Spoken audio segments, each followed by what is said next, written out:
అన్నమయ్య జిల్లాలో పెద్దిరెడ్డి కుటుంబానికి చెక్ పెట్టడానికి మిమ్మల్ని, చిత్తూరు జిల్లాలో చెవిరెడ్డి కుటుంబానికి చెక్ పెట్టడానికి పులవర్తి నాని గారికి ఫుల్ పవర్స్ ఇచ్చేశారంటున్నారు. ఇదంతా బయట మీడియా సృష్టిన్నా, నిజం చెప్తున్నా.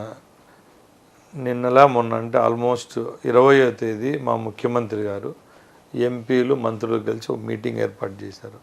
ఆ మీటింగ్లో కూడా ఒక్కో మంత్రికి సంబంధించిన శాఖాపరమైన ఫండ్స్ ఎట్లా తెచ్చుకోవాలా, కేంద్రం నుంచి నిధులు తెచ్చుకునేదానికి కేంద్రంలో ఉన్న శాఖకు రాష్ట్రంలో ఉన్న శాఖకు అనుసంధానకర్తగా ఎవరైతే ఎంపీలు గెలిచారో ఒకరిని పెట్టడం జరిగింది.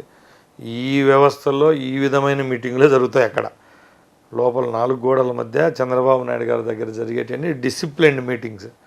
అంతా కొసమెరుపుగా ఒకటే చెప్పాడు సార్, మీకంటే ఇక్కడ ఉండే వాళ్ళందరికంటే ఎక్కువ నష్టపోయింది, దెబ్బతినింది, బాధపడింది, జైలుకు పోయింది నేనే వద్దనుకుంటున్నా. ఇలాంటి చర్యలు ప్రభుత్వం పని ప్రభుత్వం చేసుకొని పోతుంది.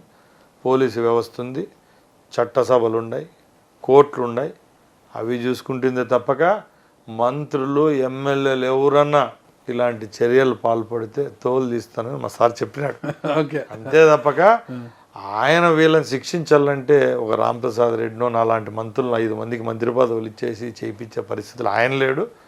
ఎందుకంటే ఈరోజు ఇచ్చిన మ్యాండేట్ ఇంత అంత కాదు, దాన్ని కాపాడుకోవాల్సిన బాధ్యత మా ప్రభుత్వం మీద ఉంది. కాబట్టి వాళ్ళు ఈ ప్రభుత్వం వచ్చిన తర్వాత వాళ్ళు ఇంతోళ్ళు అంతే, వాళ్ళు ఆటోమేటిక్గా ప్రజలు లేకపోతే ప్రభుత్వాలు వాళ్ళకి బుద్ధి చెప్తుంది, కానీ తెలుగుదేశం పార్టీ అయితే కాదు. చూద్దాం భవిష్యత్తు ఏం నిర్ణయిస్తుంది. ఇకపోతే ఇటీవల మీరు మదనపల్లె పర్యటనకు వెళ్ళారు. మదనపల్లి నుంచి ఐ థింక్ నిమ్మనపల్లిలో బోయకొండ గంగమ్మ గుడికి, అంటే అక్కడ ఉన్న శ్రీరామ్ చిన్నబాబు, తెలుగు రాష్ట్ర అధ్యక్షుడు శ్రీరామ్ చిన్నబాబుతో కలిసి వెళ్ళారు. దీంతో అక్కడ ప్రోటోకాల్ పాటించకుండా, అంటే లోకల్ ఎంపీని కలవకుండా, ఆయన ఇన్ఫర్మేషన్ కూడా ఇవ్వకుండా వెళ్ళారని షాజహాన్ బాషా గారు కాస్త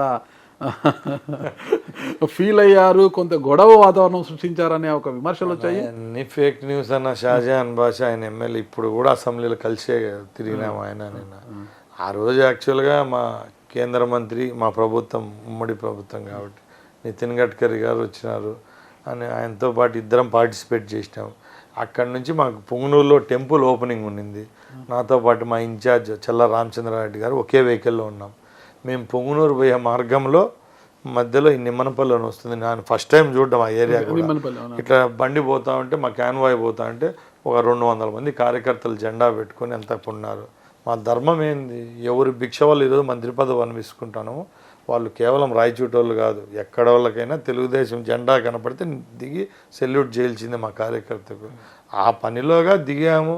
ఆ కార్యకర్తలు దండలు వేసినారు, శాల్వాలు వేసినారు, వర్షం పడుతూ ఉంది, మేము వెళ్ళిపోయినాం. తప్పక ఏదో మేరబానికి నిమ్మనపల్లెకో లేకపోతే వైజాగ్ ఈస్ట్కో వెస్ట్కో పిల్లవని పేరంటాలకు పోయే వాళ్ళు అదేం గొప్ప అనుకోని నేను.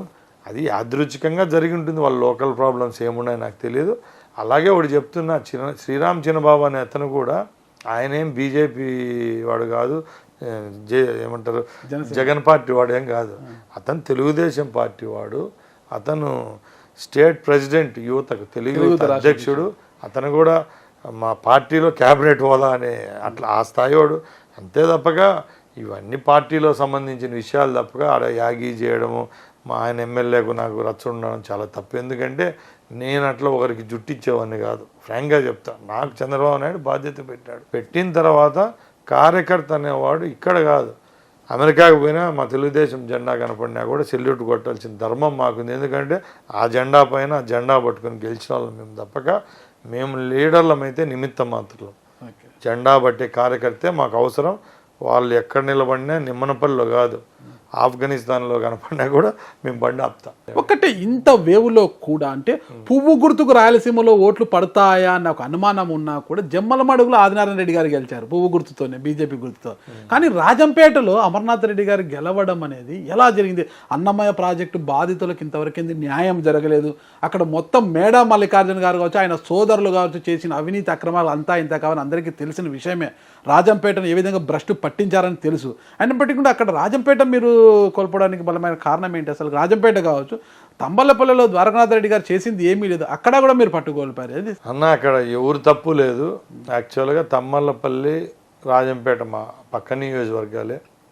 మా పార్టీ అయితే సరైన అభ్యర్థులకే ఇచ్చింది టికెట్, అక్కడ ఒప్పుకోవాల్సిందే. బట్ ఏమైందంటే లాస్ట్లో ఇవ్వడంతో అభ్యర్థులు కొత్తగా అక్కడ పోయి సమన్వయం చేసుకోకపోవడం వల్ల స్వల్ప మెజార్టీతో ఓడిపోవడం తప్పక ఆడేమైతే వైసీపీ అయితే వండర్స్ ఏం చేయలేదు. ఫ్రాంక్గా మాట్లాడుకోవాలి. ఎందుకంటే రాజంపేట టికెట్ అంతా 30 రోజుల ముందు ఇచ్చినారు, తమ్మలపల్లి 40 రోజుల ముందు ఇచ్చినారు. ఆ గ్యాప్లో ఈ కార్యకర్తల మధ్య సమన్వయం లేదు. నియోజకవర్గాలు పెద్దవి అవి. ఆల్మోస్ట్ రాజంపేట నియోజకవర్గం అంటే మా రాయచూట అనుకుని వీరబల్లి మండలం ఉంటాయి, సుండుపల్లి ఉంటాయి, సిద్ధవటం మండలం ఆల్మోస్ట్ కడప దగ్గర ఉంటుంది, సుమారు అది నెల్లూరు బార్డర్ తగులుతూ ఉంటుంది. అట్లా వాళ్ళ సమన్వయం లోపంలో ఈ కార్యకర్తల మధ్య అంతే తప్పగా క్యాండిడేట్ల వల్ల ఇంకో దాని వల్ల ఓడిపోవడం అనేది చాలా తప్పు. అన్నమయ్య ప్రాజెక్టు బాధితులకు ఇంతవరకు న్యాయం జరగలేదు. ఇంకప్పుడు కూడా పాలిథిన్ కవర్లు వేసుకుని గుడిసెలలోనే చాలా దరిద్రాన్ని అనుభవిస్తున్నారు.